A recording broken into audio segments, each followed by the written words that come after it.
안녕하십니까. 저는 항해남도에서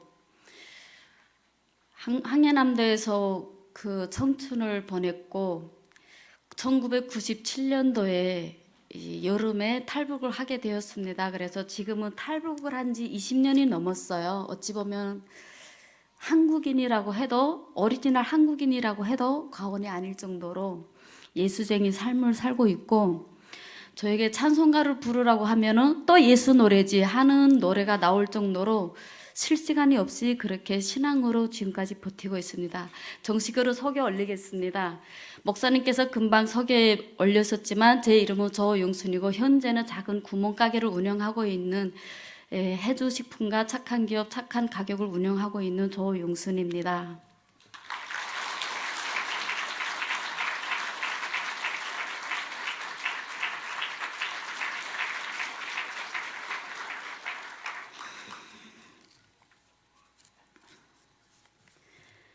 히브리서 말씀 4장 11절 말씀, 하나님께서는 이렇게 말씀하십니다. 하나님의 말씀은 살아있고 활력이 있어 좌우의 날선 어떤 검보다도 예리하여 혼과 영혼과 관절과 골수를 찔러 쪼개기까지 하며 또 마음의 생각과 뜻을 판단하나니. 제가 이 말씀으로부터 시작을 하게 되는 이유는 탈북을 하여 오는 가정까지 참 엄청난 수련과 고난과 역경을 많이 딛고 왔습니다.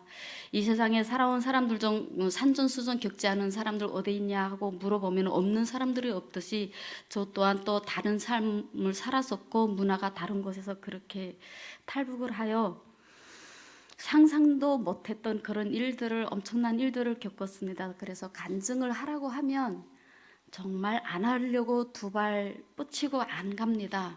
그런데 교회만은 날마다 갑니다. 철야돼서 가야 되고, 날은 수요 예배가 돼서 가야 되고, 화요일은 구역 예배가 돼서 가야 되고, 목요일은 어린이들 보고 싶어서 가야 하고, 이렇게 매일 핑계를 대가면서 교회는 날마다 가면서 그렇게 살았습니다.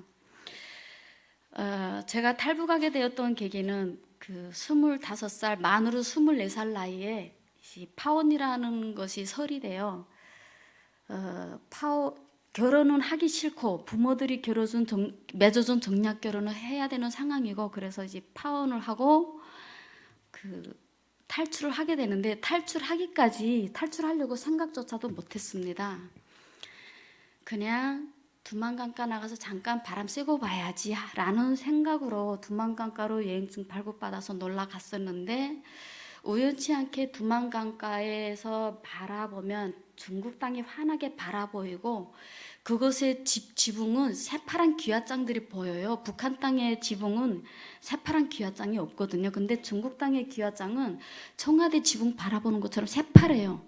그래서 저는 그때 당시 못 사는 사람들이어서 기와장 색깔이 파란색 칠하고 뺑기 칠하고 사는가 보다, 그렇게 생각을 했어요. 그리고 저 땅을 밟아보면 어떨까, 그 생각은 꿈에도 하지도 않았었습니다. 근데 이제 등잔 뿔밑이 어둡다는 표현을 많이들 쓰시나요? 두만강가에 내려가서 발을 담그고 그 강을 하염없이 바라보면서 이제 파혼을 했으니까 마음이 얼마나 아프겠어요. 그 아픔만 붙잡고 첫사랑과 8년 동안 사랑했던 사람하고 결혼도 못하고 부모들이 정략 결혼을 하라는 거 안 하겠다고 두 발 뻗치고 약혼만 하고 이제 파혼을 뒤집어 엎었으니 이제 첫사랑하고 만회할 수 있는 시간을 갖기 위해서 두만강가로 놀러 갔는데, 두만강가를 바라보니 외갓집이 잠깐 갔다 오면 어떨까 하는 생각이 든 거예요. 그래서 두만강가를 이렇게 바라보는데 그 군인들 쳐서 바로 밑에 수면은 물살이 세고 겉으로는 잔잔한 호수같이 보여요. 근데 그 강가에다가 발을 담그고 이제 이 생각 저 생각 별난 생각들 다 하면서 이렇게 바라보고 있는데 군인들이 저를 단속을 하는 거예요. 여기 왜 있냐고. 그래서 잠깐 머리 실라 내려왔다 했더니 저를 보고 증명서를 보세요. 증명서를 보자고 하면 우리가 해외에 나갈 때 여권을 발급해서 가듯이 저 북한 땅에서는 변경지역은 증명서라는 것이 있어요. 그 본 거주지면 공민증 내밀면 되는데 저는 본 거주지가 아니다 보니까 증명서를 내보였더니 그냥 통과를 하는 거예요. 무사 통과로. 그리고 그 군인들 가고 난 다음에 다시 그 자리로 내려가서 발 담그고 있는데 강 건너편에서 저희 외삼촌이 오라고 이렇게 막 손짓을 해요. 근데 저희 외갓집이 다 중국이에요. 어머니가 중국 분이시다 보니. 그래서 진짜로 외삼촌으로 착각을 한 거예요. 외삼촌이 저희 목사님처럼, 우리 목사님처럼 아주 잘생겼어요. 예, 배도 지그시 살짝 나 있고 멀리서 바람만 봐도 너무 잘생겼어요. 그래서 삼촌하고 부르면서 진짜로 강을 뚝 뛰어드는데 물살이 후 제가 몸이 또 밀리는 거예요. 그때 아 수면이 깊구나 하는 걸 생각 못했던 것을 알고 어릴 때 체육을 좀 한지라 이제 수영을 이렇게 했어요. 여러 번. 그리고 강을 딱 물살이 또 밀려서 이렇게 헤엄쳐서 건너갔더니 저희 외삼촌 똑 닮은 한족이었어요. 아이고 잘못되었구나. 근데 10%는 대낮 12시 강을 건너다 보니까 북한의 이 군인들은 갑자기 긴장된 거예요. 제가 그 헤엄쳐서 건너가는 순간에 저를 본 사람들이 저 갓나 새끼 건너간다 잡아라 소문이 쫙 옆에서 함성을 질러댄 거예요. 그러니까 군대들이 처소들이 다시 와서 그 꼭대기에서 총을 겨누고는 있는데 쏘질 못해요. 강 절반을 이미 건너섰기 때문에 총두리를 들이대고 있지만 쏘질 못해요. 근데 거기까지 강을 건너서 도착하고 나니 중국 애인들이 저를 도로 가래요. 너 먹을 거 없어서 왔으면 너 먹을 거 줄게. 빵 주고. 돈 없어서 왔으면 중국 돈 보여주면 돈 줄게 가래요. 그래서 중국말 한마디도 할 줄 몰라요. 그래서 우리말로 그래서 돈도 필요 없고 먹을 것도 필요 없다. 나 그냥 우리 외갓집만 데려다 주라 그랬어요. 그랬더니 이 사람들이 팅부동하는 거예요. 우리말을 할 줄 아는 사람이 유일하게 딱 한 명 있었어요. 그분이 저에게 다가와서 왜 여기로 왔냐? 너를 이 차에 태우면 우리가 단속 걸리니까 도로 강을 건너가라. 돈이 필요하면 돈 줄 테고 먹을 거 달라고 하면 먹을 거 넉넉히 줄 테니 가래요 저를. 그런데 강을 이미 건너섰으니까 저는 가면 잡혀요. 저희 부모님들한테도 잘못되는 길이고 그래서 무작정 그 차에 탔어요. 가다가 나 내려놔줘도 좋으니까 그냥 가라 이러고 이제 친척집 주소 하나도 생각 안 나는데 머릿속에 있는 것마저 줄줄줄 외워댔어요. 하령시 영수증 무슨 집이 하면 이렇게 뚝 알려주고 머릿속에 있는 전화번호를 알려줬어요. 그랬더니 그 집에서 그 날로 바로 우리 친척집에 데려다 주면 될 것을 불과 차로 30분 거리도 안 되는 거리인데 저한테 돈 받아 먹으려고 우리 친척들에게 제가 왔다고 알려주지 않은 거예요. 그 활용해서 하룻밤 묵혔어요 저를. 그래서 저는 달리 생각하기를 우리 친척들이 맨날 우리 집 와서 장사해 먹으면서 돈 많이 벌어 가놓고 돈이 없어서 나를 못 데려오나 이 생각까지 한 거예요. 근데 다음날 되니 친척들이 연락이 왔어요. 너 왜 그 집에서 하룻밤 보냈니? 내가 안 가고 싶어 안 가나요? 보내줘야 가죠. 중국어도 안 되는데 어디를 가겠어요.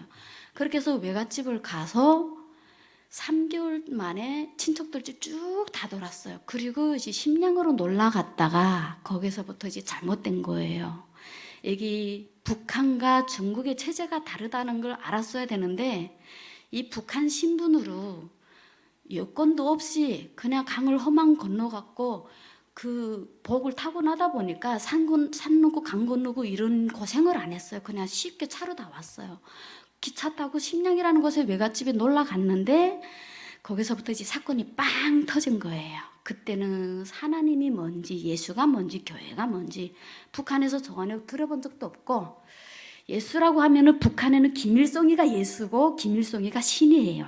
김일성이만 알아야 되고 근데 중국 땅에 오니까 교회 가자는 말이 나오고 교회 다녀봤니? 라는 질문을 하고 그래서 여기 뭔 이상한 얘기들을 하지 전혀 이해를 못했어요. 그래서 뭔 얘기인지도 뜻도 모르고 하니까 그냥 이렇게 꾸벅꾸벅 하다가 그냥 가만히 있어버렸어요. 근데 막 중국말로 해버리니까 제가 중국어 한마디도 못했어요. 그 당시는 6개월 지나서 니디 워디 하면서 약간의 인사말 정도 꿍디 뭐디 막 욕도 해가면서 그런 말들을 조금씩 알기 시작했고 근데 그 신앙에 간 곳에서 이제 인신매매를 당한 거예요.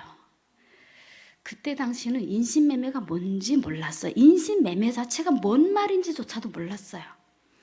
근데 시장에 딱 내려갔는데 택시 타 이래서 그냥 아는 사람의 소개로 그냥 택시를 탔더니 시장 구경하러 가자고 해서 내려왔는데 택시에 앉으래요. 그래서 나는 또 다른 시장으로 가자고 하는 줄 알고 택시에 앉았더니 그 택시가 다른 데로 가요. 근데 그 택시 안에는 저를 아는 사람도 앉았고 그 사람이 저를 팔아먹으려고 지금의 애 아빠, 동거남이죠. 그 아빠 있는 데로 실어다 준 거예요.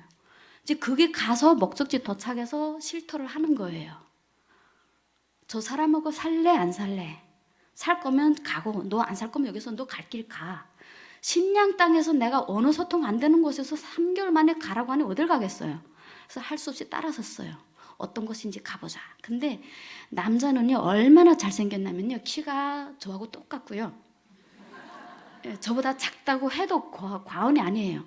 키가 중요한 건 아니에요. 사람이 똑똑하면 되죠, 그죠? 언어 소통이 되면 되는 거예요. 그래서 그냥 키가 작아도 그냥 언어 소통만 되면 괜찮겠다, 노력 좀 해보자까지 거 마음을 굳게 먹었어요. 왜? 노래방에 팔려 안 간 것만 해도 참 다행으로 생각을 해야죠. 그래서 그 사람한테 내가 마음에 드나요? 물어봤더니 마음에 든대요. 좋아요 이러는 거예요. 그래서 그 남자 따라갔어요. 그 남자 따라서 팔려간 것이 흥령강성 경안현이라는 곳인데, 거기에 갔더니 두 눈물이 풍풍풍 떨어질 정도로 너무 참혹한 광경인 거예요. 북한에서 볼래야 볼 수 없었던, 중국 땅에 금방 와서도 볼래야 볼 수 없었던 그 광경들이 하나의 그림같이 쫙 펼쳐지는 게 뭐였냐면 18세기를 방불케 하는 그것인 거예요. 집이 아니에요. 서외양간도 그런 서외양간이 없어요. 우리 전쟁 시기 그런 집들을 보았을까요? 진흙에 볏짚을 막 잘라대서 물 넣고 이렇게 이겨서 그 중간에 새끼줄 꼬아서 이렇게 쫙 놓고 거기다 이렇게 푹푹 때리면 이게 벽이 만들어져요. 나는 그게 짐승들 사는 집도 그렇게 안 지은 걸로 봤었거든요. 그 북한에는 서외양간도 다 이렇게 그 벽돌장 같이 생긴 걸로 짓지 그런 게 없어요. 근데 거기 갔더니 너무 잘 사는 곳이어서 이런 데로 보냈구나, 그렇게 생각을 하고 눈앞이 캄캄한 거예요. 이게 집이구나. 출입문이 아닌 거예요. 서외양간의 문, 우리가 그냥 집에서 도끼 목수도 그런 목수가 없어요. 반자대로 뚝뚝 잘라서 받치고, 유리가 없으니까 투명 비닐도 뿌옇게 된 거 있잖아요. 그 우리 농촌에서 뭐를 꽂고 나면 뭐 꽂기 전에 비닐로 덮죠. 뭐가 잘 자라라고. 그 비닐방 막 뿌옇잖아. 그거 갖다 이렇게 딱 사각으로 이렇게 대고 그 밑에 문이 만들어진 거예요. 그게 우리 사람이 사는 드나드는 현관문인 거예요. 그냥 이렇게 생겼구나. 그 안에 들어가 보니 더 한심해요. 바닥이 진흙 바닥인 거예요. 그러니까 눈비 안 올 때는 그게 그냥 꼿꼿이 말라 있는데, 눈비가 오면 바깥에서 신발 젖은 발로 들어가면은 진흙 바닥이 다 끌지적 신에 쫙 붙어버려요. 고무신이라는 거 그때 처음으로 구경했어요. 와, 신기하다. 저는 너무 좋아했어요, 그 고무신을. 그래갖고 처음에는 너무 좋아서 그걸 맨날 신었어요. 이런 곳에서 내가 삶을 이제부터 터득하고 살아야 되겠구나. 그리고 친척들이 돈 주는 걸로 다 무조건 책을 샀어요. 이 책에 나의 서리 없는 지식인이고 선생이고 내 인생을 바꿔줄 거야. 어릴 때도 책밖에 몰랐어요. 예. 그런데 그 동거남이 뭐라냐면요, 친척들이 돈 주는 거 그 돈으로 먹을 거 사던가 옷을 사지 왜 책 사냐고, 바보같이. 그래요. 중국어를 안 배워줘요. 저한테 안 가르쳐줘요. 이게 뭐라고 불러? 이 책 뭐야? 안 알려줘요. 다 다르게 알려줘요. 물어보면은. 그래서 중국어를 배울 수 있는 기회가 없었어요. 그래서 과감하게 사전 하나를 샀어요. 중국어 사전 두꺼운 거. 중조 사전이라고 하면 중국글과 조선글이 되어 있는 번역글이 되어 있어요. 그래서 그걸 한 권 사갖고 중국어로 한 1개월 공부하니까 니디워디 소통은 되고 글 쓸 줄 아는데 말을 너무 못하는 거예요. 그래서 그런 곳에 처음 갔더니 동네 사람들이 구경 나왔어요. 동물원 구경 온 사람들이요. 북에서 왔대, 저 여자. 야, 근데 북한에서 왔는데 왜 저렇게 뚱뚱해? 야, 북에서 못 먹고 못 살았다고 하는데 어떻게 쟤는 하나도 안 말랐어? 너 뭐 먹고 있다 왔어? 싫었어요. 아, 신기할 수 있겠구나. 저 사람들 모습이 그 사람들 입장에서 저를 봤을 때는 북한이라고 하면 뚱뚱하고 그 배 나오고 피부가 뽀얗고 이런 사람이 어울리지 않는다는 거죠. 그래서 잘못된 인식을 갖고 있구나. 북한이라고 해서 다 빼쭉 마른 건 아닌데, 우리 한국에도 삐쭉 마른 분들 많잖아요. 북한에서 왔으니까 그럴 거예요. 그래서 그냥 그분들 입장에서 생각을 하고 이해를 하고 노력을 하니까 그것까지 좋더라고요. 가볍게 넘어갔어요. 얼마나 잘 살았는지 사탕 하나를 사 먹을 돈이 없고 비누 한 장 샀을 돈이 없어요. 그래도 그게 탓하지 않았어요. 그냥 내가 벌어서 뭔가 돈벌이 할 거 만들면 되겠지라는 의지 가지고 책 갖고 열심히 공부하고 그 팔려간 집에 갔으면 그래도 나를 아내로 받아들이고 나를 같이 함께할 여자라고 생각을 했으면 약혼 반지 결혼 반지는 못 해주더라도 결혼식은 올려줘야 되는 게 정석이잖아요. 돈 주고 사왔으니까 이게 하나의 머슴꾼 종에 불과한 거예요. 그 친척들은 나를 종대하듯 안 하고 이렇게 환대해 주는데 제가 종처럼 일을 할 수밖에 없었어요.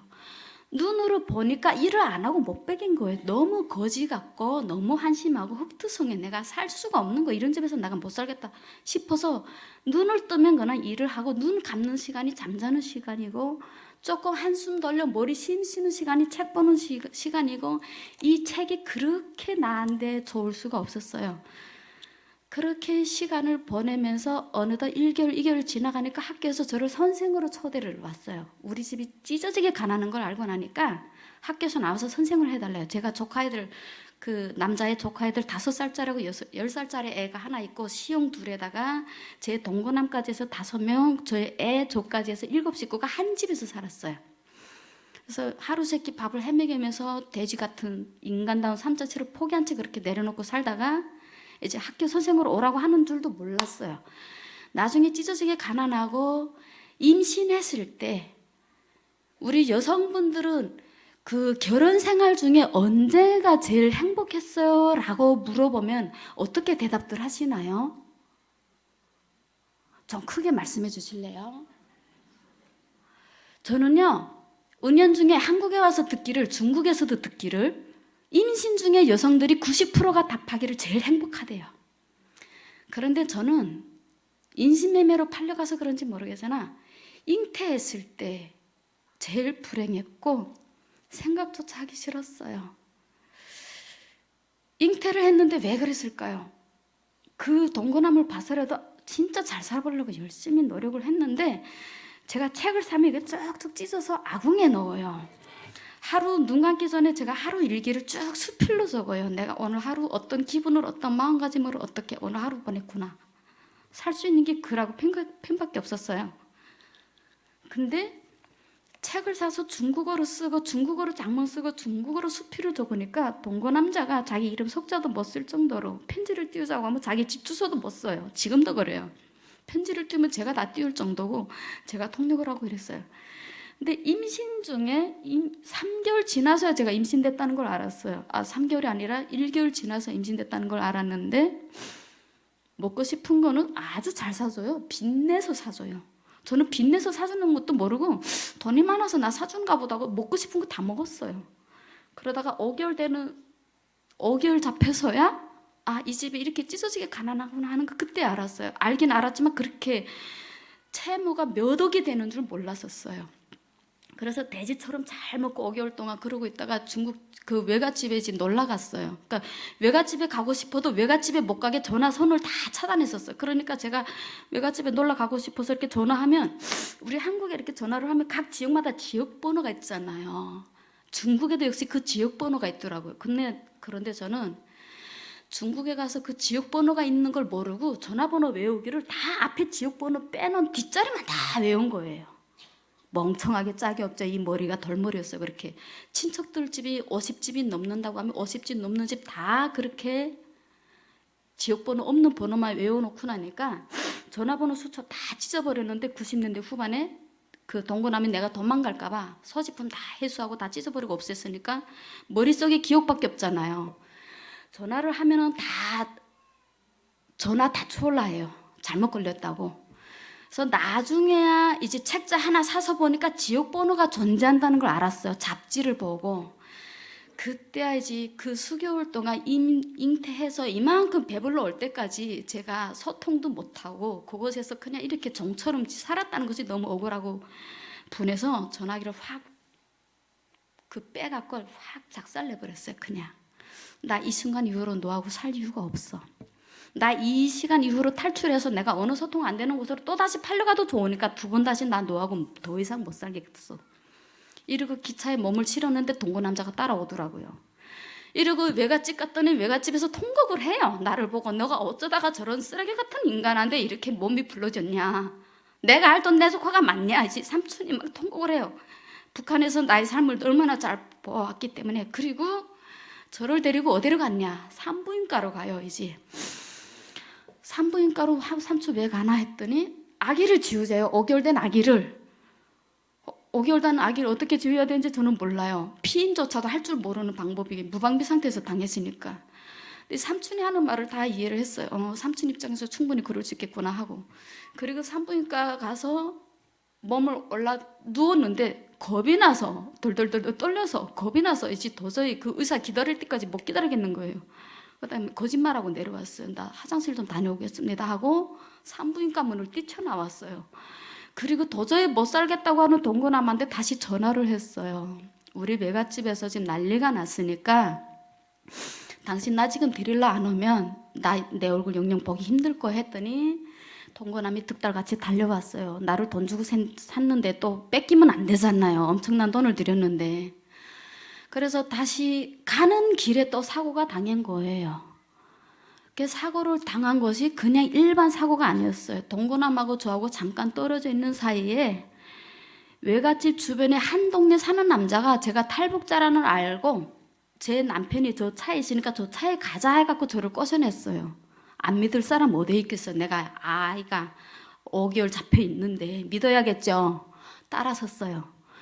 갔더니 택시에 앉혀서 그 택시 타고 가서 내리는 것이 너 남편 기다리고 있어. 갔더니 저를 노래방에 팔아먹은 거예요. 주여. 노래방 사장님이 저한테 말씀하시기를 너 어디서 왔냐? 중국어로 대답했어요. 어서 훌링장당. 흥룡강에서 왔다고. 뭐하러 여기 왔냐? 올라있지 친친자 그랬어요. 친척집에 놀러 왔다고. 그랬더니 너 지금 친척집에 놀러 온 게 아니라 노래방에 팔려왔어. 얼마에 팔렸냐? 물어봤더니 그건 말을 안 해요. 그냥 우리가 시키는 대로만 해라. 너를 팔아 안 먹을게 이러는 거예요. 그래서 제가 부 그랬어요. 부여라. 싫다고. 내가 왜 팔려야 되냐? 팔려야 될 이유가 없다.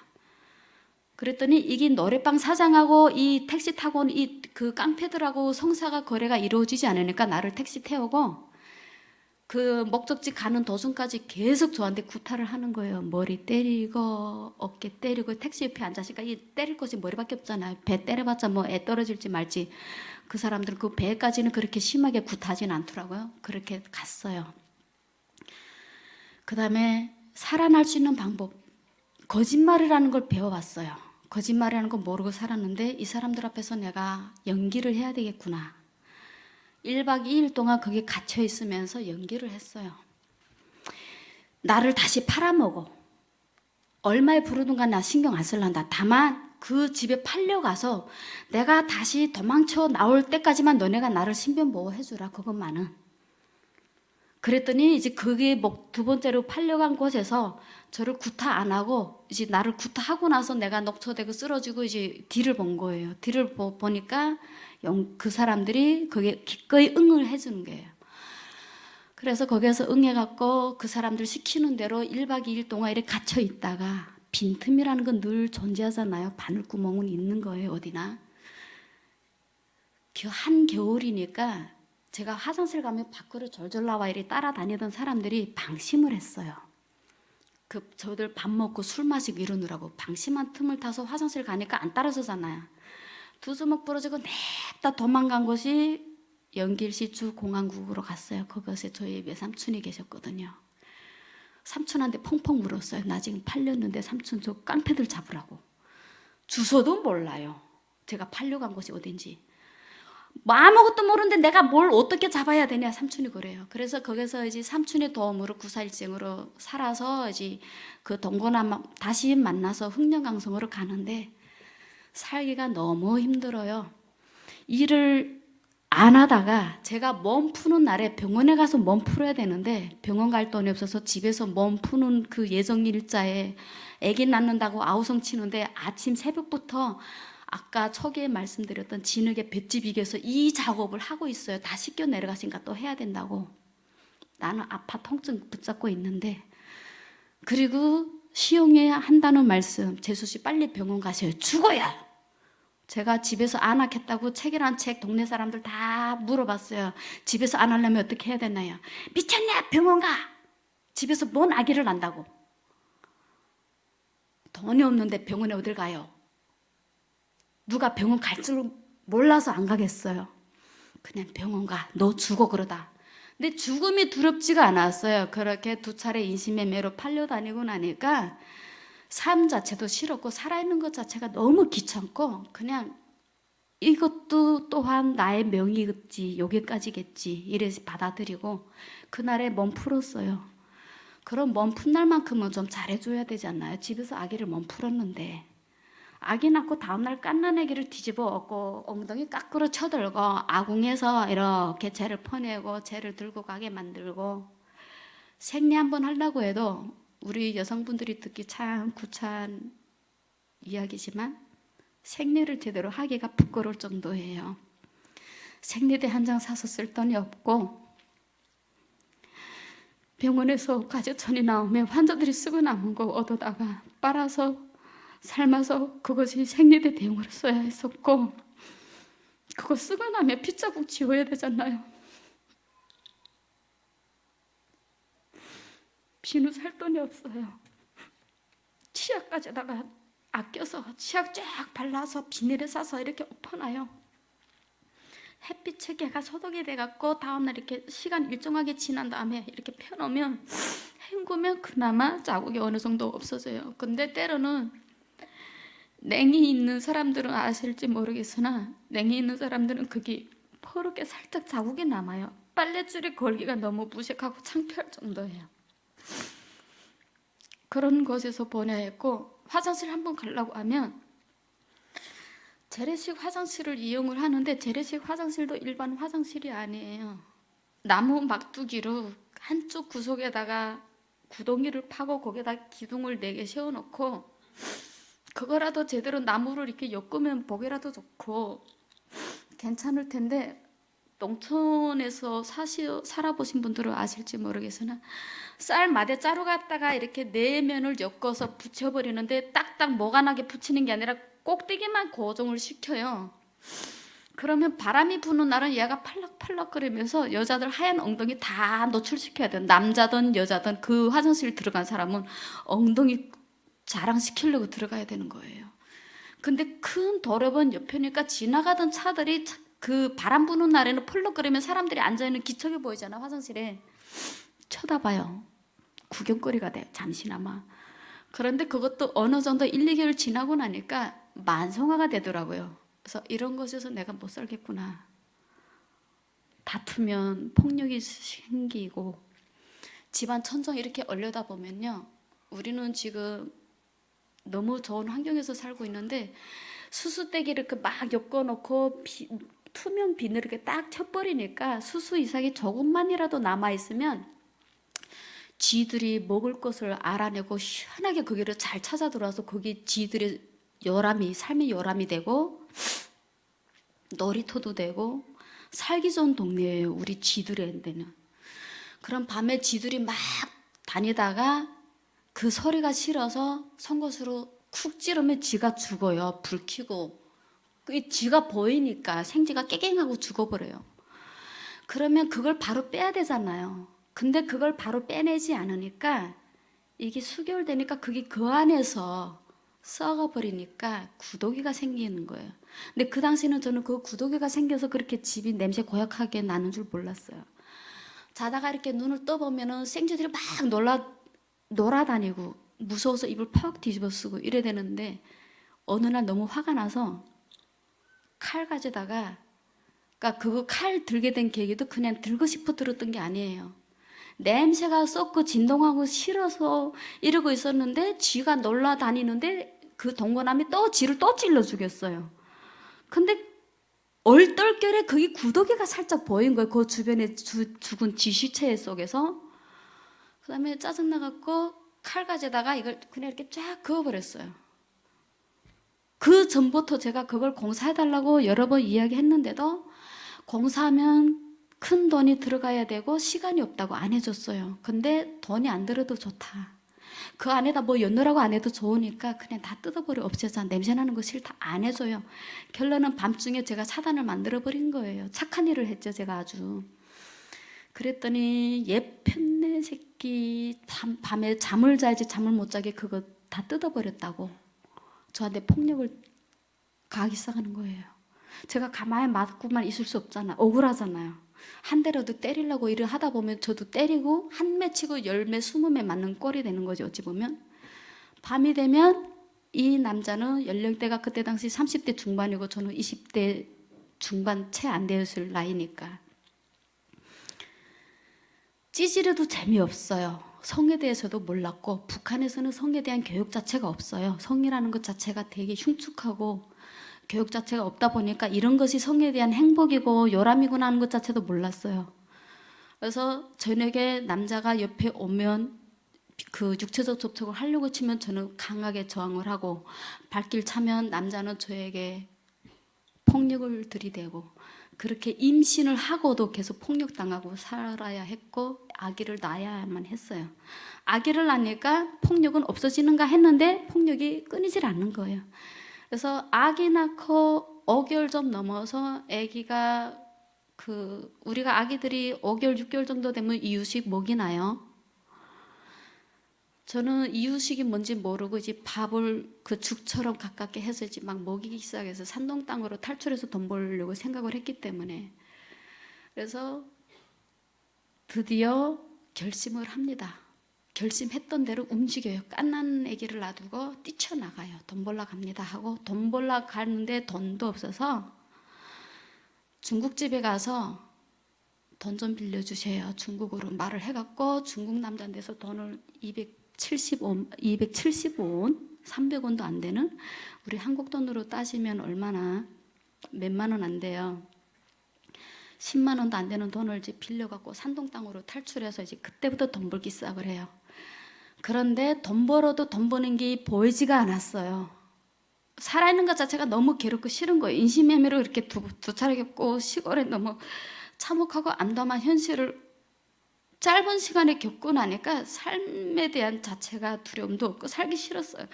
그렇게 자살 시도 여러 번 했는데 다 실패했고 그래서 어느 날 이렇게 재래시장을 가는데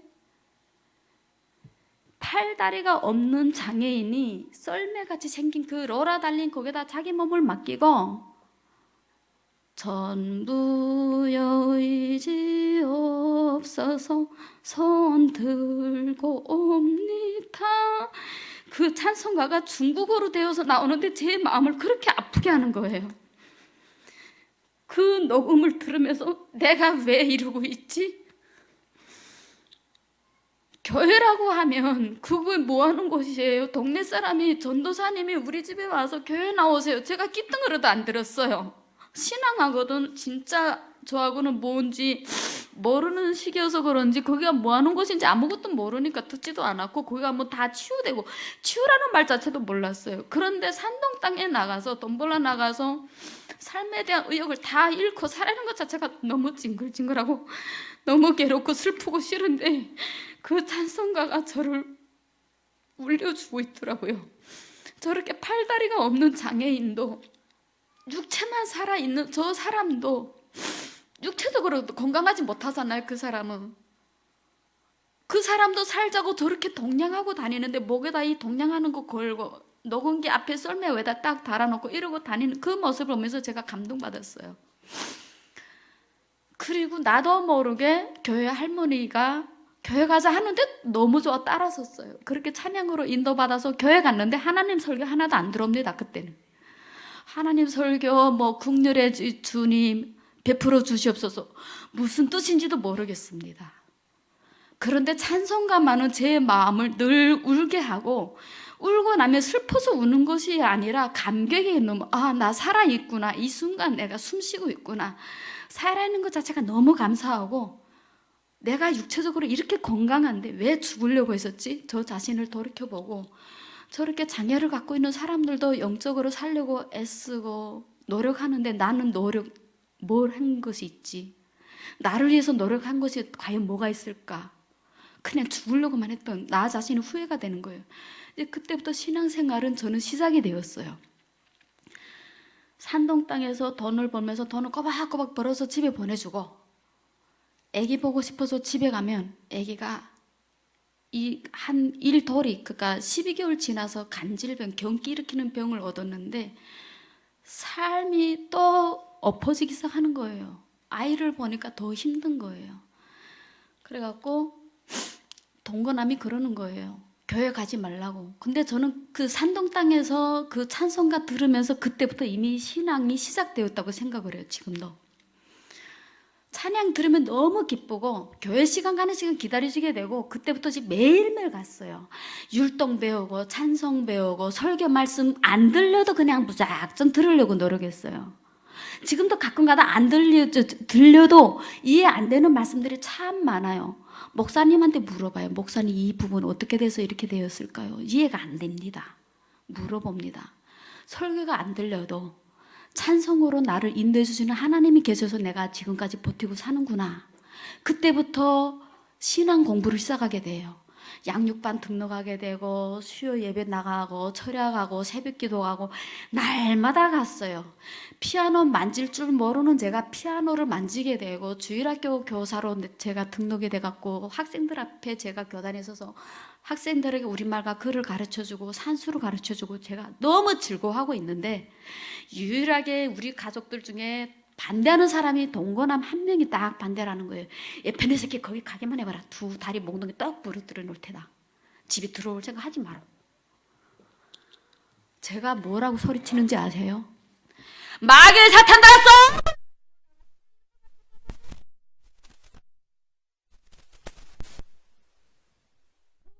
제가 부러지면서 애 아빠가 나를 쫓아내거나 말거나 두려움이 알싹 온데간데 없어진 거예요. 어따 대고 네가 나애가 주님 이름 앞에 나아가 내가 주의 말씀을 듣고 복종하겠다고 하는데 네가 감히. 동거남하고 저하고 9년 차이인데 반말이 막 들어가는 거예요. 눈에 뭐가 안 보이더라고요. 그리고 정경의 시선 자체가 없어진 지가 오래되어 버렸어요. 그러면 아니 되는데, 아무리 똑똑하고 잘난 사람이라도 더 이쁘게 더 존경해주고 더 잘 대해줘야 되는데, 저의 인간으로 살고 있는 그 삶 자체를 깡그리 무시하고 난 그 다음부터 저는 그 사람을 저하고 동급을 안 봤어요. 그 사람은 늘 나보다 위에 있구나. 나는 그 사람 아래에서 내가 이렇게 놀면 되겠구나. 그리고 저는 주의 이름으로 살기 시작을 하는 거예요. 그런데 얼마나 감사한지, 주의 이름으로 명하노나 썩 물러갈지어다 마귀의 사탄들아 이러고 내가 막 소리질러 기도하고 외치는데 동거남이 기가 죽어버렸어요. 예편네 새끼 미쳤네. 산동 땅에 나가 개발아 쳐다니더만어. 미쳐 돌아왔네. 그리고는 집에 들어와서 제가 뭘 하던 관여를 안 하는 거예요. 아, 진작에 내가 하나님 앞에 나와 무릎 꿇고 온전한 삶을 경배하고 빌면서 하나님께 의지된 삶을 살았어야 되는데 살짝 후회를 했지만 지금부터라도 늦지 않았어. 그것이 지금까지 21년에 걸치는 삶이 시작된 거예요.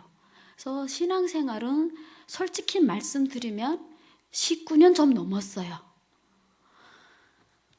그리고 그것으로 끝난가 했어요. 그런데 우리 애가 밥 먹을 때 되면, 아기가 어릴 때 서너 살 되었을 때 기도하고 밥 먹자면 아기가 엉덩이를 하늘 공중에 쳐들고 하나님 아버지 감사합니다. 우리 엄마 기도드리라고 해서 기도드립니다. 그래도 이쁘더라고요. 잘 재밌게 놀다가도 까무러치고 할 때면 속이 뒤집어지는데 어린 아기가 그러고 있으니 너무 이쁜 거예요. 우리 주님 나에게 사랑을 주셨습니다. 내가 저 아기를 잉태했을 때는 너무나 못나서 주님을 알지 못했기에 저 아이를 주기로도 했습니다. 많이 수없이 자백하고 용서를 구하고 또 구하고, 그런데 용서가 안 되는 단 한 사람이 있습니다. 나를 인신매매로 팔아먹은 그 인간과 그것을 돈 주고 산 그 사람이에요. 주님, 저 용서가 안 됩니다. 어찌하면 좋습니까? 그 삶을, 제 인생의 삶을 송두리째 깡그리 뽑아서 인간의 길 포기하기까지 만든 사람들인데 진짜 용서가 안 됩니다. 신학 공부 졸업하는 그 순간까지도 전도의 길로 나가서도 용서 안 되는 사람은 어떻게 해야 됩니까, 목사님? 저 지금도 용서가 안 됩니다. 그래서 제가 최근이라고 하면 안 되고 2017년도가 제가 하루 한 끼는 고사하고 물 한 병 사서 먹기 힘들 정도로 힘든 시기가 짧게 있었어요. 혼인빙자 사기에 걸려서 은행 대출 6억 넘게 받은 돈을 다 날려먹고, 그리고 저 경기도 포천 베델 기도원이라는 곳이 있어요. 지구촌 교회는 새벽마다 가서 기도를 하고 소리치고 몸부림치고 울어요.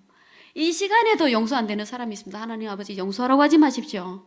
인신매매 산 사람과 인신매매를 팔아먹은 그 사람들은 용서가 안 되고, 또 하나는 혼인빙자 사기해 갖고 제 돈을 훔쳐간 사람은 용서는 했습니다만 다시 용서 안 하기로 마음먹었어요.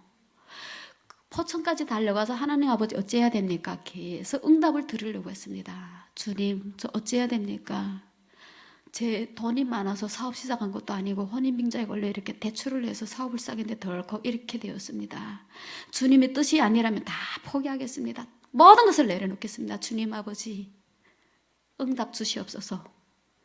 응답을 안 주신다면 제가 무엇을 해야 할지 계획이라도 세워주시옵소서. 이것 또한 주님의 말씀이라고 생각을 합니다. 주님, 간절히 기도했습니다. 그런데 광주 안디옥 교회에 계시는 박영훈 목사님께서 저에게 이런 말씀을 하십니다. 전도사님, 사업 포기하십시오. 주님 뜻이 그건 아닙니다.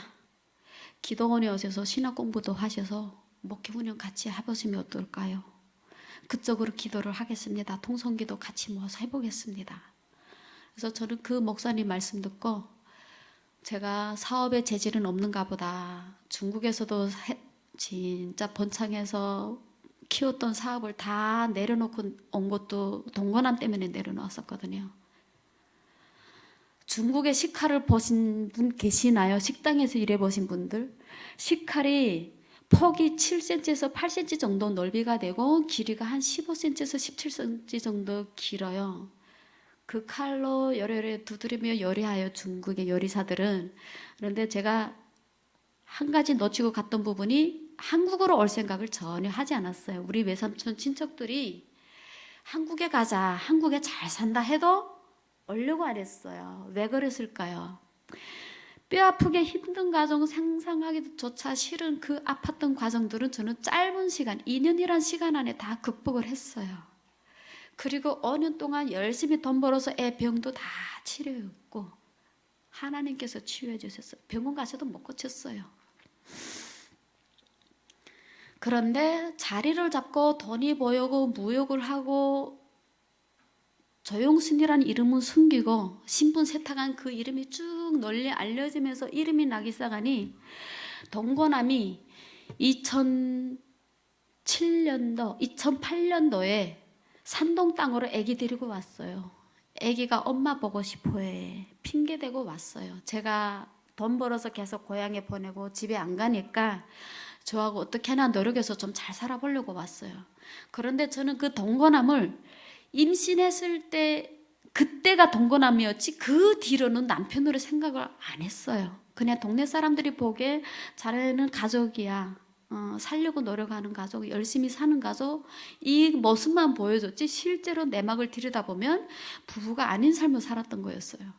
그러니까 애 아빠는 저를 돈 주고 샀기 때문에 저를 여자로서 아내로서 잃고 싶지 않았던 거였어요. 그래서 애기 데리고 핑계대고 산동 땅까지 오니까 저는 여기서 직원들에게 다 경영을 맡겨버리고 또 도망을 가요. 북경으로 출장 핑계를 대고 애 아빠 얼굴 보는 것 자체가 괴로운 거예요. 그러다가 이 경영자가 있기 없기 차이가 많아요. 매출이. 그래서 다시 돌아오니 사람들이 저를 보고 찾아온다는 거예요. 제가 가게에 있으면 오고 제가 없으면 매출이 뚝 끊겨요. 애 아빠가 어느 사람마다 저를 찾으니 에펜네 새끼, 너 누구 덕에 여기까지 왔는데 제 목에 칼을 들이대고 그것도 제 생일날에 나하고 살래? 안 살래? 아니면 너 공안에 일러 바칠 테니까 그냥 북으로 가. 그래서 제가 어떤 선택을 했을 것 같아요? 제 목에 칼을 댔는데 나 살려주하고 구걸했을까요? 아니면 북한 가겠다고 했을까요? 알아맞혀 보실 수 있나요? 제가 죽여. 나 살 만큼 살았어. 이만큼 산 것도 참 행복이고 행운이라고 생각을 하고 하늘나라 가도 아쉬운 곳이 없고 나 천국으로 갈 거야. 하나님 나라로 갈 거야. 죽여. 목에 이렇게 칼을 딱 들이대고 베진 않고 딱 들이대고 협박을 하는 거였죠. 근데도 그 사람이 나를 찌를지 안 찌를지, 그러니까 사람이 극대에 도달하면 감정 조절이 안 돼서 많이 살인들 저지르잖아요. 애 아빠가 거기까지 왔어요. 근데 이제 친척들이 가게에서 다 뜯어 말린 거예요, 저를. 그 순간 저는 그때 당시 제가 한국으로 여행 놀러 오려고 여행 비자 신청 넣어놨을 때였는데 비자는 안 내려고 기다리고 있던 시점이었어요. 그래서 저는 비행기를 무작정 산동 연태에서 북경으로 비행기 타고 날아버렸어요. 외삼촌한테 전화 오고 삼촌 나 더 이상 이 사람하고 잘 살아보려고 노력했는데 소통이 문제고 내가 그 사람이 원하는 사람이 못 되니까 너무 어려워. 애를 봐서라도 잘 살아보려고 무지하게 애를 썼는데 아닌 것 같아.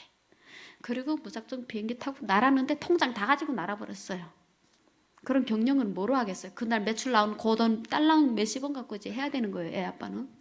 하거나 말거나 내가 거기까지 1급까지 얼마나 큰 노력을 해왔는데 그리고 날아버리고 나서 아픈 거예요. 직원들 급여가 걱정이 되는 거예요. 애 아빠 걱정이 아니라 직원들, 남아있는 직원들 이 8명은 어떻게 급여를 줄까? 그것이 머릿속에 그림 그려지는 거예요. 저도 일할 줄 모를 때 월급쟁이로부터 시작을 했어요. 산동 땅에서. 그래서 월급 계산 딱 해갖고 그 돈만큼은 이제 제가 아는 언니한테 가족처럼 지내는 언니 한 분이 계세요. 그분 덕분에 제가 이만큼 신앙으로 무장을 하고 성장을 했는데 그 언니한테 이제 보내주면서 언니 더 이상 나 찾지 말라고 하셔요. 저 이제 비행기 타고 날 겁니다 했더니 언니가 너 어디로 갈 건데? 언니 나 이제는 한국으로 갈 거예요. 그때야 비로소 제가 목에 칼이 들어오고 나니까 이 중국이 더 이상 안전한 곳이 아니구나. 도망쳐도 피해 다녀도 더 이상 숨을 곳이 없어요. 중국에서 제가 그만큼 성장하고 살았던 것도 제 신분으로 산 게 아니에요. 신분 세탁을 했기 때문에 그만큼 살 수가 있었어요. 비행기 타고 이제 날았어요. 근데 비행기 타고 날기 전까지도 제가 사실 두 가지 이유가 있었는데 하나는 애 아빠가 목에 칼이 들어와 있었고 또 하나는 제 신분이 탈출이 되었어요. 북한 신분이라는 것이. 그래서 그 신분이 탈출되면 안 되는데 탈로 나고 나니까 더 이상 있을 수가 없게 되는 거예요. 그래서 다시는 나 이제 신앙생활 안 할 거야. 뒤로 숨어버렸어요. 교회에다가 주일학교 교사님 빨리 찾아보십시오. 저 한국으로 가야 되겠습니다. 일이 생겼습니다. 사정이 예상보다 좀 땡겨졌습니다. 이야기를 하고 비행기를 올라탔는데 저도 모르게 찬송가가 나오는 거예요. 5시간 비행을 하는데 북경에서 태국까지 티켓팅 해갖고 5시간 비행을 하는데 그 5시간이라는 시간이 그렇게 짧은 줄을 몰랐어요. 어떤 찬송이 나오냐면 제가 눈을 감아도 잘 부르는 찬송 딱 2가지 제목이 있는데 1순위로 부르는 노래가 주님 다시 오실 때까지 이 노래 끝까지 다 못 불러요. 이게 고음이 너무 높다 보니까 이 노래 제일 좋아하는데 아까 들어오니까 이 노래가 딱 저는 사실 목사님께 이 노래 좀 띄워주시면 좋겠습니다. 이 말씀 드리고 싶었는데 운전하고 오느라고 이 노래 띄워달라고 미처 말씀을 못 드렸어요. 너무 감사했습니다. 저의 18번이었거든요. 또 다른 18번이 오직 주의 사랑에 매여 이 노래인데 이 노래를 제가 비행기 안에서 그냥 눈물을 하염없이 흐르면서 태국 공항 도착할 때까지 이 노래를 여러 번 반복 또 반복하면서 부르더라고요. 그리고 신앙은 이제는 이것으로 마지막일 거야 이러고 저는 생각을 했어요. 그게 내 몸에 배어서 영적으로 이게 꽉 차 있으니까 세상 노래 아는 것이 없으니까 이 노래 불렀을 거야. 그냥 그렇게만 생각을 했어요. 그런데 태국에서 33일이라는 동안 제가 물 한 모금밖에 못 먹으면서 살았어요. 조사를 받고 비행기 태우고 보내는 기간 동안 너는 북한으로 가든지 중국으로 가든지 둘 중 하나만 하래요. 대사관에서. 왜 그래야 합니까? 물어봤더니 다른 탈북인들은 올 때 탈북된 동기 계기를 쓰라고 하면 산을 넘고 강을 건너 뭐 아고강을 건너서 막 쓴대요. 근데 저한테는 그게 안 보인대요.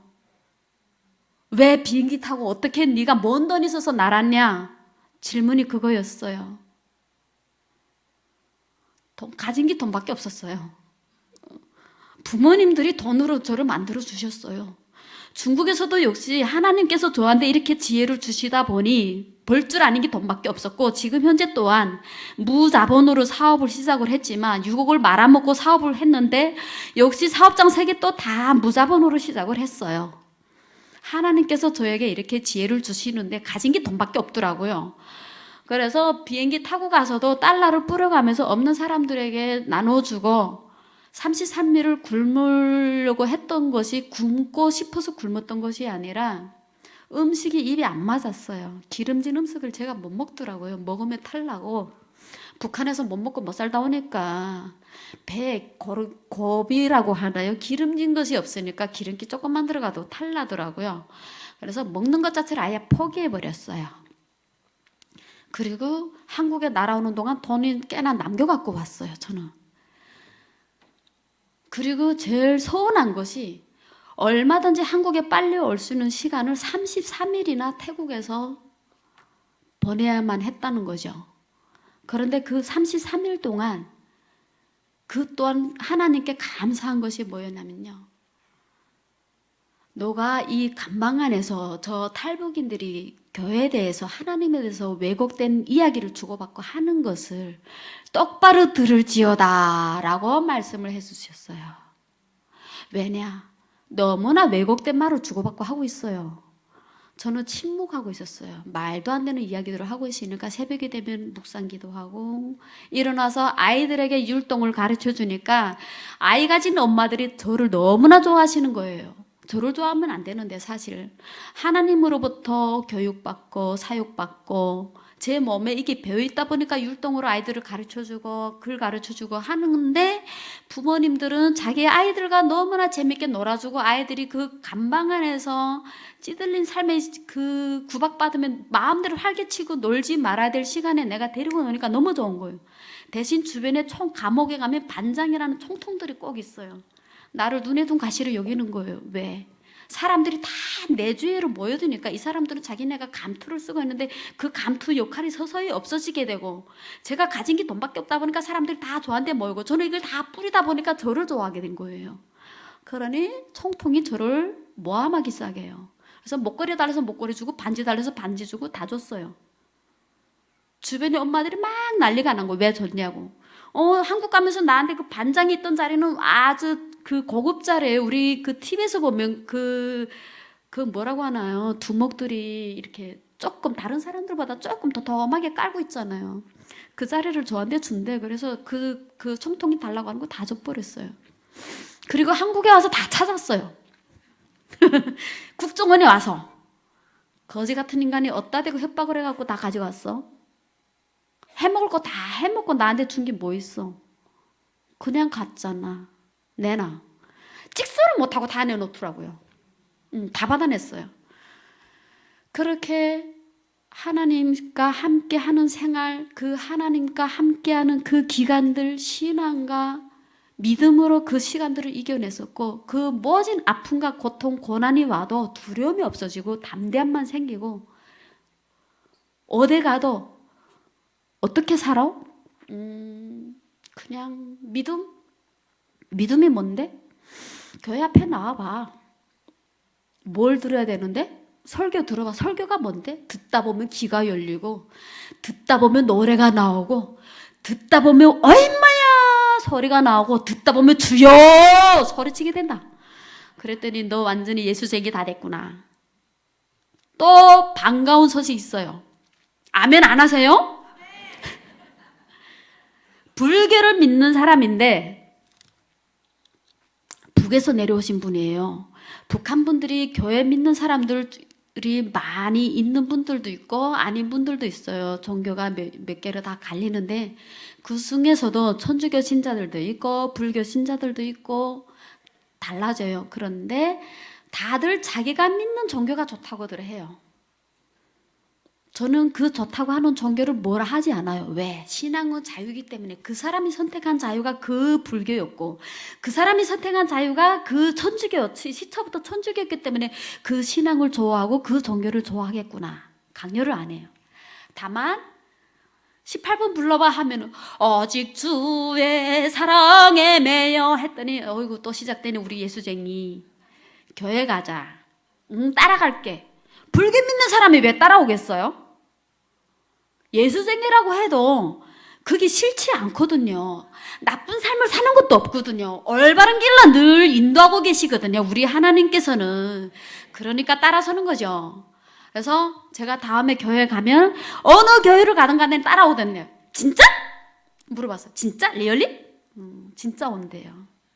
언제 올 건데? 지금 이 순간 나하고 같이 가자고 나 절대로 강요 안 할 거야. 왜? 강요하면은 나 너한테 이끌려서 왔어. 네가 오라고 강요했으니까. 핑계 댈 거잖아요. 방법이 있어요. 어떤 방법을 쓸 거냐. 그 사람이 간절히 애원하는 것이 있어요. 제가 예수님을 찾아오기까지 진짜 목마른 사슴이 물가를 찾아 나가서 오랜 시간 걸려오듯이 저도 그 물망 작전을 쓰고 있어요. 애를 태워요. 어떤 애를 태우냐? 그 사람이 식품 제조업을 하는데 모르는 게 많아요. 만나자고 요청을 오면 도와줘야지. 이유 말고 조건들 달지 말고. 컨설팅 한 번 받으려고 하면 돈이 왔다 갔다 해요. 저는 다 재능 기부를 합니다. 시간을 일부러 내어서 특히나 우리 탈북민들이 사업을 한다거나 법률 자문을 구한다거나 세무회계 힘들어 한다거나 제가 다 받아들입니다. 그래서 제가 지금도 하나원은 매 분기마다 교육을 들어가고 있고 하나원에 제가 교육 담당했던 학생들은 다 신앙생활을 하고 있는데 그중 천주교 믿는 그 후배들도 있지만 또 기독교 신앙생활을 하는 친구들도 있고 근데 천주교 신앙생활하는 친구들한테 천주교 믿지 마 이 말은 못 하겠더라고요. 왜? 입장 바꿔서 선배님 기독교 믿지 마셔요 이 말과 똑같은 말이 될 수도 있잖아요. 다만 그 사람이 스스로 나를 따라오게끔 미리 하나님 전수를 쭉 엮어요. 어떻게 하면 그 선배님처럼 신앙에 푹 빠진 삶을 살 수 있어요? 이유 달지 말고 조건 달지 말고 그냥 몸이 가는 대로 머리가 가는 대로 잔꾀를 부리지 말고 있으면 있는 거 그대로 드러내고 없으면 없다고 소리 질러. 나 도와줘. 저 법인식품 그 제조업을 시작을 할 때 돈이 많아 시작한 것이 아니었어요. 혼인빙자 사기 걸린 거 맞는데 그 시작을 할 때 돈이 없었어요. 솔직히 말씀드리면. 그런데 제가 주변 분들의 제 지인분들에게 호소를 했어요. 돈 있는 분들은 돈으로 저에게 도움을 주시면 이자를 쳐서 제대로 갚아서 드릴 테고 재능 있는 분들은 재능으로 기부해 주시면 좋겠습니다. 끝까지 잊지 않고 끝까지 함께 하겠습니다. 천국 가는 그날까지 내 목숨 다하는 그날까지. 그래서 해주식품 법인이 설립이 되었고 그것이 혼인빙자 사기에 걸려서 부도에 이기 맞춰 휘청하고 나서 저도 몸을 내던졌는데 하나님께서 너 죽으면 안 돼. 그렇게 나약하면 안 돼. 더 굳세게 이겨내라고 하나님께서 저에게 권한을 주셨어요. 그래서 하나님께 소리 높여 울었어요. 소리 질렀어요. 주여!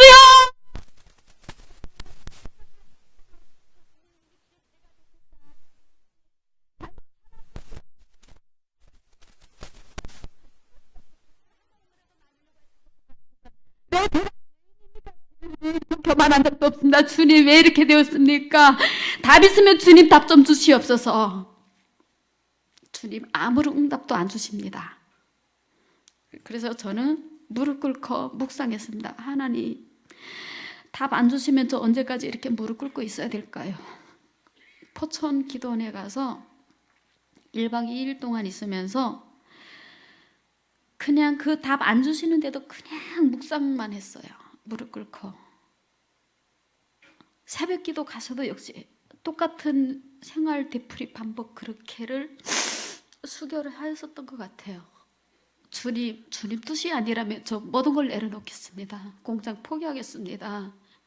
우리 목사님께서 저 신학 공부도 해갖고 목회 같이 하자고 하시는데 이 또한 주님의 뜻이라고, 주님의 계획 안에서 이루어지는 것이라고 하면 그 뜻 따르겠습니다. 주님 도와주시옵소서. 어느 것이 정답인지는 모르겠으나 주님께서 가라시는 그 길만 따라가겠습니다. 간절히 기도했습니다. 몇 개월 동안 주님께서 응답을 안 주시다가 무자본으로 할 수 있는 사업자 지혜를 주셨습니다. 저에게. 그래서 또 만들어진 것이 대출도 안 내고 남한테 돈도 안 빌리고 그렇게 시작한 사업이 착한 기업 제조업과 쇼핑몰 2개를 더 만들고, 그렇게 하여 부도 날려고 했던 사업장은 현재 유지 상태에 있고, 그리고 작년에 새로 시작된 사업장 2개는 지금 매출이 성장하기 시작되었고, 내 삶은 주님밖에 없구나, 그걸 깨달았습니다. 오늘 여기 간증까지 오는 길도 저는 참 힘들게 왔습니다. 진짜 중국에서는 여러 번 간증을 했었지만 한국에 와서는 제가 간증 오늘까지 2번째 섰습니다. 강주 안디옥 교회가 교인분들이 참 수천 명 되는데 간증하게 안 하겠다고 제가 그 박용훈 목사님께 그렇게 애원했습니다. 저 간증 못 하겠습니다 하는데도 박용훈 목사님께서 간증하십시오 전도사님, 우리 교인들에게 힘이 됩니다. 한국 교회들이 알아야 됩니다.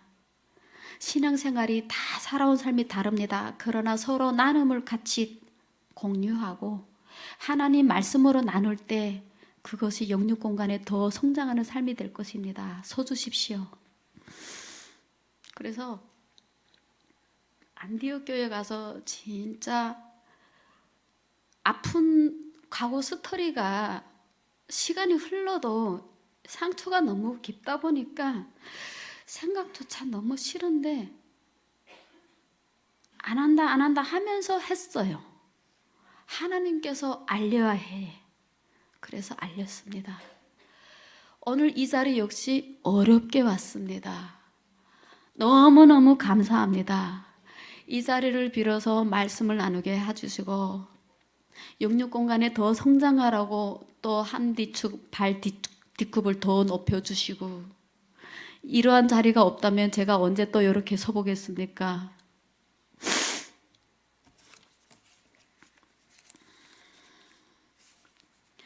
기도하겠습니다. 주님, 지금 이 순간 고향 땅을 지척에 두고도 남과 북이 38선으로 가로막혀 맘대로 못 오고 제 상국을 돌아오려 해도 비용이 너무 많이 들어 엄두도 못 내고 있습니다. 그들을 위해 피 끓는 심정으로 애타게 부르짖습니다. 주여! 그들은 병들고 치료조차 받을 수 없고 풀뿌리로 끼니를 외우다 항문이 막혀 약한 첩도 지어보지 못하고 돈이 없어 수술도 못 받고 내장이 다 썩고 파열되어 그대로 시체가 되어 사라짐에도 불구하고 이대로 길가에 버려져야만 합니다. 그냥 죽어가고 있습니다. 주님, 그들도 저희와 똑같은 한민족 한 핏줄이옵니다. 벼르기가 특실되는 독재정권 북한 땅에서 김정은의 발밑에서 살려달라고 애원하고 신음하고 있는 헐벗고 굶주린 내 형제, 내 자매, 내 가족들, 그들이 더 이상 병들지 않도록, 굶어 죽지 않도록 하루빨리 그리운 가족의 품으로, 대한민국의 품으로 탈북할 수 있도록 힘과 용기를 주시옵시고 지혜를 주시옵시고 구원의 손길을 열어주시옵소서. 이 시간에도 북한에서 오던 질병으로 인하여 북한 땅을 탈출하였으나 중국과 태국, 베트남, 말레이시아, 캄보디아 등 여러 나라에 갇혀 오고 싶어도 못 오는 혈육들이 있습니다. 그들이 뭔 죄가 있어 북한 땅을 탈출하여도 하루속히 돌아오지 못하고 타국에서 방황해야 합니까? 주의 구주 예수님, 이 소리를 들어주시옵소서. 간절히 부르짖고 기도합니다.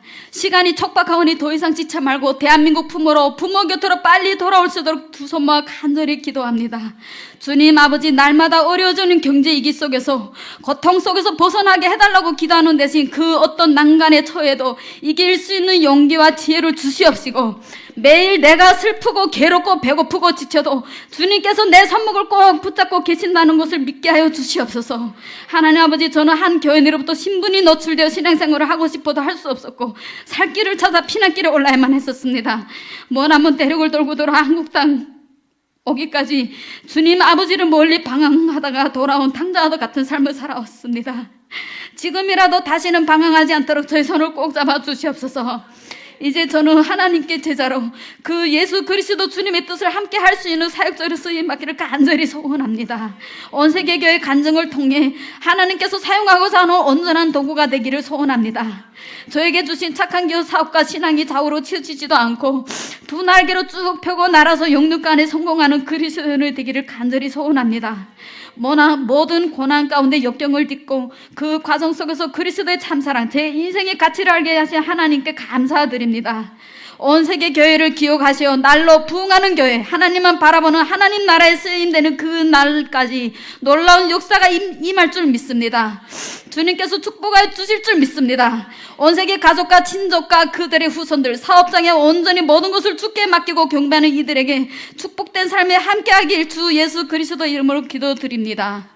또한 믿음과 사랑으로 불러오신 온 세계 교회의 목사님, 잠시나마 신앙을 멀리하고 회피하려는 저에게 영적으로 회개하게 하여 주시고 주님 곁으로 돌아올 수 있도록 길을 열어주심에 감사함을 고백합니다.